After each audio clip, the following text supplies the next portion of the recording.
என்னை பொறுத்த வரைக்கும் இன்னும் கொஞ்சம் விட்டா நான் அழுதுருவேன். இந்த நடிகர் சங்கம் இதன் பிறகு நிச்சயமாக ஒற்றுமையாக இருக்காது, அது தெல்ல தெளிவாகிவிட்டது என்பது உறுதி. அங்க நீங்க விளையாடலாம், அங்க கூட பாவம் அப்பாஸ் விளையாண்டுட்டு இருந்தான் நல்லா. உனக்கு கிரிக்கெட்டே விளையாட தெரியாது. உனக்கு can you match the intelligence of Sarathkumar? Can you come to 1-to-1 debate with Sarathkumar? which topic do you want? K Balachander முன்மொழிந்திருக்கிறாரே, நாசர் அவர்களுக்கு முன்மொழிந்திருக்கிறாரே, அன்பு சகோதரர் கமலஹாசன் அவர்கள் எங்க போனீங்க? அமெரிக்கால இருந்துட்டு வந்தீங்களா உங்க குருநாதர் சாவுக்கு? you know well you know they have chased me out of Tamil Nadu. பிரச்சனை வந்தா ஊரை விட்டு ஓடி போறேன்னு சொல்றவங்களா ஒரு மனுஷனாங்க. நேரா வீட்டுல போய் கேட்டுருப்பேன், சிவகுமார் பார்த்து பேசுங்க, தைரியம் வந்து ஆம்பளைக்கு ஆம்பளை வந்து கேளு, பொம்பளை போய் கேட்காத. எனக்கும் கோபம் வரும், கெட்ட வார்த்தை மட்டும் எனக்கு வராது. ரவி மாதிரி உறவுகள் நல்லா இருக்கணும், நண்பர்கள் நல்லா இருக்கணும், கொடுத்தவங்க நான் தான் உண்மையான கருணை. வேட்பாளர் அறிவை கூட்டம் நடந்து கொண்டிருக்கிற சூழ்நிலையிலே கே நகரில் மற்றொரு கூட்டம். இதுக்குதான் நான் சொன்னேன், இந்த நடிகர் சங்கம் இதன் பிறகு நிச்சயமாக ஒற்றுமையாக இருக்காது, அது தெல்ல தெளிவாகிவிட்டது என்பது உறுதி. அது நம்பிக்கை எனக்கு உறுதியா இருக்கு. ஒரு பத்திரிகையாளர் என்னை கேட்டார், என்னங்க ஒரு பொறுப்பான பதவியில் இருந்து இந்த நடிகர் சங்கம் மீண்டும் ஒற்றுமையாக இருக்காது என்று சொல்கிறீர்களே என்று கேட்டார். நான்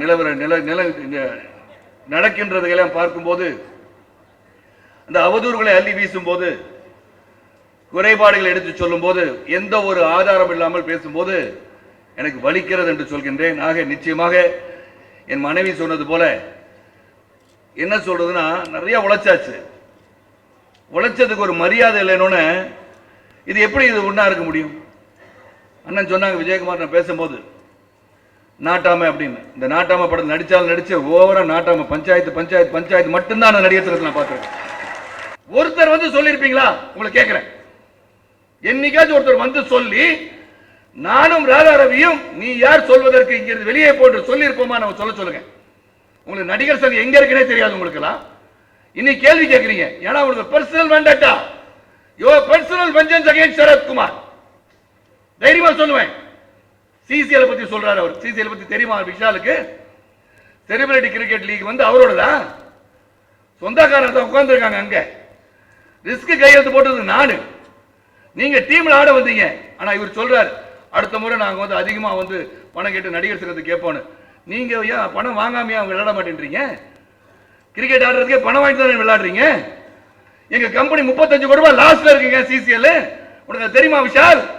நீங்க கிரிக்கெட்ல கேப்டனா இருக்கலாம், அங்க நீங்க விளையாடலாம், அங்க கூட பாவம் அப்பாஸ் விளையாண்டுட்டு இருந்தான் நல்லா. உனக்கு கிரிக்கெட்டே விளையாட தெரியாது. உனக்கு உண்மையா சொல்றேன், இது வரைக்கும் நான் பேசுவானா இன்னைக்கு? உனக்கு கிரிக்கெட் பேட்னா தெரியுமா? பார்த்திருப்பியா?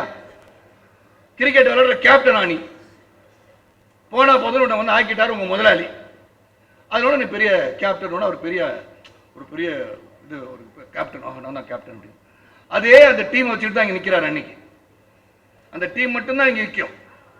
அவர் விக்கெட் கீப்பர் கூட நிற்பாரு, ஃபாஸ்ட் பவுலர் கூட நிற்பாரு, ஓப்பனிங் பேட்ஸ்மேன் கூட நிற்பாரு. ஆனா அவன் கூட வந்து கலைகுலம் நிற்கிறதா? நலிந்த எங்கள் நாடக கலைஞர் உன் பக்கம் நிற்கிறார்களா? சிந்தித்து பார்.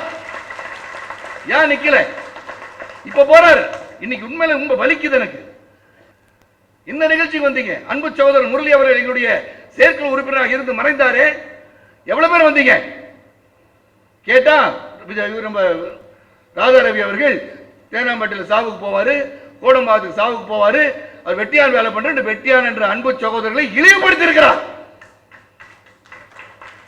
It is a cognizable offense, non-bailable offense. போனா போதும் சும்மா இருக்காங்க. என் அன்பு சகோதரர் வெட்டியானுக்கு இடத்தை சேர்ந்த சகோதரர்கள் அமைதி காத்து வருகிறார்கள். இன்னைக்கு அவர் மேல ஒருத்தர் கேஸ் போட்டாங்கன்னா it's a non-bailable offense mister Vishal. அதான் ஸ்ரீசேகரம் காதுல ஓதுறாரு அந்த வீடியோல, don't say நினைச்சவனா நாளைக்கு கேஸ் போடுவேன் நான். ஒரு இனத்தை நீ பரிகாசம் செய்திருக்கிறாய். வெட்டியானா சாதாரண ஒரு இதா? இறுதி சடங்கை செய்பவர் அவர், நமக்கு மரியாதை கொடுத்து அனுப்புபவர் அவர். நீ வெட்டியான இழிவுபடுத்துற. நீ ஒரு மனிதனா? கடைசியில் இறுதி யாத்திரை போய் நீ பார்த்திருந்தா தெரியும். இதே நடிகர் திலகம் அவர்களை என் கையால தூக்கி வச்சிருக்கேன். கே பாலச்சந்தர் முன்மொழிந்திருக்கிறாரே, நாசர் அவர்களுக்கு முன்மொழிந்திருக்கிறாரே, அன்பு சகோதரர் கமலஹாசன் அவர்கள் எங்க போனீங்க? அமெரிக்கால இருந்துட்டு வந்தீங்களா உங்க குருநாதர் சாவுக்கு? வந்தீங்களான்னு கேட்கிறேன். 15 லட்சம் ரூபாங்க. அமெரிக்காவிலிருந்து ஃபர்ஸ்ட் கிளாஸ்ல வந்து திரும்பி போயிருக்கலாம். குருநாதர் என்று அழைத்துக் கொண்டிருக்கீங்க. அமெரிக்காவிலிருந்து உங்களுக்கு வந்து குருநாதர் பார்க்க முடியல. நீங்க முன்மொழிவீங்க, நான் வேடிக்கை பார்த்துட்டு இருக்கணும். கேட்டா கமலஹாசனை திட்டுவதற்கு, கமலஹாசனை பற்றி பேசுவதற்கு அருகதை இல்லை யார் சொல்றா? கார்த்தி. உங்களுக்கு என்ன அருகதை இருக்கு? Do you have any experience? Can you match the experience of Sarath Kumar? Can you match the intelligence of Sarath Kumar? Can you come to one-to-one debate with Sarath Kumar? Which topic do you want? என்ன பேச வரீங்க என்கிட்ட? ஏதோ சும்மா அமைதியா அமைதியா போறான்னு சும்மா வந்து சீண்டி பார்த்துட்டு இருக்கீங்க. நானும் பார்த்துட்டு தான் இருக்கேன். ஒரு நாள் ஒரு கீழத்தனமான ஒரு கேள்வி என் மனைவி பார்த்து கேட்கிறார். யார் கேட்கிறாரு? சிவகுமார் அண்ணன். ஒரு வார்த்தைக்கு ஒருத்தர் சிவகுமார் அண்ணன் சொல்றவங்க கேட்கிறாரா. என்ன கேட்டிருக்காரு தெரியுமா? வேதனையா இருக்குங்க. அன்னைக்கு என்னுடைய கோபத்தை அடக்கி கொண்டு இருந்தேன். என் மனைவி பார்த்து கேட்கிறாரு, ஏன்பா உங்க கணவன் வந்து படம்லாம் எடுத்து உன் சொத்தெல்லாம் அழிச்சிட்டாராமே. கேட்கிற கேள்வியாங்க. அப்படிப்பட்டவனா சரத்குமார்? என் சொத்தை எழுதி கொடுத்து என் மனைவி சிறப்பா வாழ்ந்து நினைக்கிறவங்க நானே. போகும்போது ஒரு பைசா சொந்த பந்தம் நல்லா இருக்கணும், உறவுகள் நல்லா இருக்கணும், நண்பர்கள் நல்லா இருக்கணும். கொடுத்தவங்க நான் தான் உண்மையான கருணை. கேட்டிருக்கார் கேள்வி. நேரா வீட்டுல போய் கேட்டிருப்பேன். சிவகுமார் பார்த்து பேசுங்க சொல்லிருப்பா. இன்னைக்கு அக்கா அண்ணன் கூப்பிட்ட ஒரு மரியாதைக்காக விட்டான் அவரை. நான் போய் என் பொண்டாட்டி சொத்தை வித்துவனா? விக்கிற அறிவியல் என்ன பண்ணுவனா? கேவலமான மனிதனானா? உடலில் வலிமை இல்லையா? 61 வயசுங்க, 25 வயசு பையனை நேருக்கு சந்திக்கக்கூடிய தைரியம் உள்ளவனா? கேவலமான பேச்சு. வாயை பொத்திட்டு இருக்கணும். நானு சீனியர் நடிகர், மூத்த கலைஞர் என்று வாயை பொத்திட்டு நான் உட்கார்ந்து இருக்கணும். ஐயோ ஒரு பெரிய மனுஷன், அவரை பத்தி பேசக்கூடாது. என்னமா உன் சொத்தெல்லாம் வித்து நீ வந்து அவனுக்கு கொடுத்துட்டியாமே? என்ன ஒரு ஈனத்தனமான ஒரு கேள்வி சிவகுமார். தைரியம் வந்து ஆம்பளைக்கு ஆம்பளை வந்து கேளு, பொம்பளை போய் கேட்காத.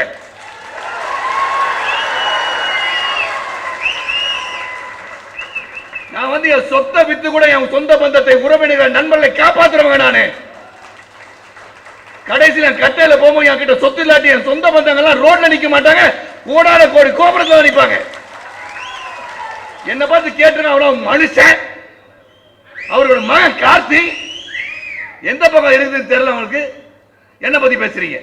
அப்புறம் நான் வாயை பொத்திட்டு இருக்கணும், சும்மா இருக்கணும். நான் எனக்கும் கோபம் வரும்.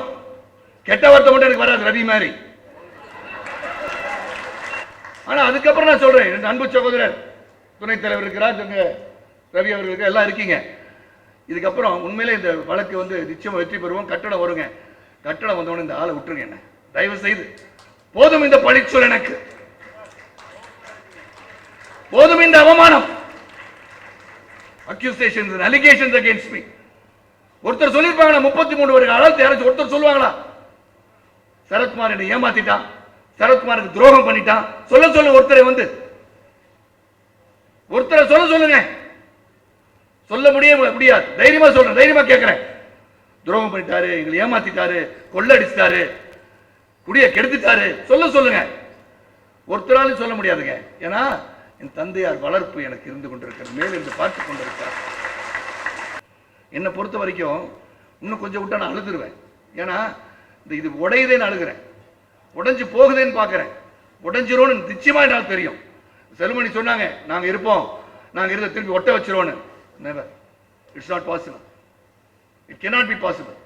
நான் நிச்சயமா அதுக்கு இறங்கி வர மாட்டேன். நான் பாட்டு ஒதுங்கி போயிடுவேன் ஒழிய விலகி போக மாட்டேன். உறுதுணையாக இருந்து உங்களை நான் காப்பாற்றுவது இருந்து கொண்டே இருப்பேன் ஒழிய இவங்கள மாதிரி ஆளுங்களை வந்து நிச்சயமா நான் வந்து அடையாளம் காட்டுவேன். சிந்திச்சு பார்க்கணுங்க. நீங்க என்ன நடிகர் சங்க தேர்தல் நடத்துறீங்களா? குடும்ப விமர்சனம் செய்கிறீர்களா? மாமா மச்சானுவீங்க, சொந்தத்தை பத்தி பேசுவீங்க, குடும்பத்தை ரோடுக்கு இழுப்பீங்க, குடும்பத்தை பிரிச்சு பார்ப்பீங்க. அது நடிகர் சங்க தேர்தலின் அஜெண்டாவா? Is that an agenda? நடிகர் சங்கத்துக்கு என்ன பண்ணுவேன்னு சொல்லுங்க. 24 லட்சம் ரூபாய் வருமானம் வருதுன்னு சொல்றீங்க, எங்க கிட்ட 30 லட்சம் வருது வருமானம்ன்றீங்க. கேட்டா நாங்க வந்து படத்துல நடிச்சு 30 கோடி ரூபாய் சம்பாதிப்போம். உன் படமே 4 கோடி கலெக்ட் ஆகல. என் படம் பெட்டர், யா சண்டை மாறுதோம். ஆமா உண்மையில சொல்றேன். நாங்க சொன்னாங்க ஜனவரி வந்து என்னுடைய அன்பு சகோதரர் அஜித்தோட படம் வருது, இந்த விஷால் படம் வருது, அதனால நம்ம பிப்ரவரி வரலாம்னு சொல்லிட்டாங்க. அன்னைக்கு நான் வந்திருக்கணும், அப்ப விஷாலை பத்தி அன்னைக்கு தெரிஞ்சிருக்கும். ஆக எதுக்காக சொல்றேன்னா, நீங்க வந்து ஒரு வீரன் அப்படிலாம் சொல்லிட்டு இருக்க முடியாது. வீரன் வந்து களத்துல இறங்கும் போது தான் தெரியும். சும்மா வாய் உதார் காமிக்கிறோம் வீரன் கிடையாது. அதெல்லாம் வந்து சும்மா நீ கிரிக்கெட் ஆடி பாருங்க, கபடி ஆடி பாருங்க, வாலிபால் ஆடி பாருங்க, பாஸ்கெட் பால் ஆடி பாருங்க, ஃபுட்பால் ஆடி பாருங்க, கராத்தே ஆடி பாருங்க, பாக்ஸிங் பண்ணி பாருங்க, யார் கூட என் கூட, அப்புறம் நீ வீரனா இல்லையா நான் சொல்றேன்.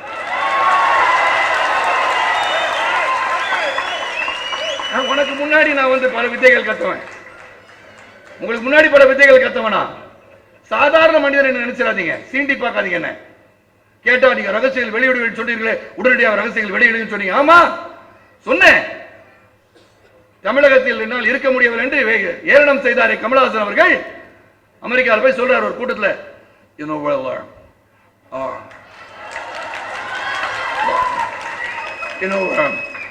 they have chased me out of Tamil Nadu. Will you take me to America? Yes, yes. உங்களை எடுத்துக்கோ. எங்க அமெரிக்காவில் போய் தமிழகத்தை இழிவுபடுத்திக் கொண்டிருக்கிறார். தமிழகம் என்னை துரத்தி விட்டது என்று சொல்கிறார். மாண்பு முதலமைச்சர் புரட்சி தலைவை பற்றி ஏளனம் செய்கிறார் தமிழகத்தை பற்றி அங்க. அப்புறம் வந்து பிரச்சனை வந்தா ஊரை விட்டு ஓடி போறேன்னு சொல்றவங்களாம் மனுஷனாங்க. வீரன்னா இருந்து பார்க்கணும், சோதனை வேதனை கடந்து சாதனை படைப்பவன் மனிதன், அவன் வீரன். உடனே ஒப்பாரி வச்சு அழுது உடனே எல்லாரும் ஓடி போய், ஐயோ கமல் சார் போயிடாதீங்க சார், ஐயோ நீங்க ஊரை விட்டு ஓடிடாதீங்க சார், நீங்க ரொம்ப முக்கியம் சார், கலை உலகத்து நீங்க தான் பிரம்மா சார். எல்லாரும் நடிகன் தான், எல்லாருக்கும் நடிக்க தெரியும். எல்லாரும் ஒரு மேடையை கொடுத்து நடிக்க சொன்னா எல்லாரும் தான் நடிப்பாங்க. அது டைரக்டர் கையில் இருக்கு. அந்த நடிகரிடம் என்ன இருக்கிறது வெளியே கொண்டு வருவது டைரக்டரோட வேலை. உங்களுக்கு கிடைச்ச டைரக்டர் சார் நீங்க நடிக்கிறது வந்து நடிப்பா தெரிஞ்சிருக்கலாம். ஒரு ஆங்கிலத்தை பேசி நீங்க நடிப்பதெல்லாம் பெரிய நடிப்பு நீங்க சொல்லிட்டு இருந்தா எனக்கு தெரியும், நடிக்க தெரியும். நடித்திருந்த உண்மைகளை பேச வேண்டும் நினைத்தேன். என்னை பொறுத்த வரைக்கும் இந்த சங்கம் நன்றாக இருக்க வேண்டும், சிறப்பாக செயல்பட வேண்டும், நல்லது நடக்க வேண்டும் என்றால் இந்த அணி, பாண்டவர் அணி இருக்கிறதே, அது ஆண்டவர் அணியாக மாறக்கூடாது. இந்த இந்த சரத்குமார் அணி என்று சொல்கிறார்கள், இது சரத்குமார் அணி கிடையாது. இது இதெல்லாம் சேர்ந்து ஒரு குடும்ப அணி. இது குடும்பம், நீங்க எல்லாம் என் குடும்பம். நீங்க எல்லாம் ஒன்னா இருந்தாதான் நம்ம நல்லா இருக்க முடியும். என்றும் இன்றும் சொல்கின்றேன், என் இறுதி யாத்திரை நடிகர் சங்க வளாகத்தில் இருந்து செல்லும் என்று சொல்லி விடைபெறுகின்றேன். நன்றி, வணக்கம்.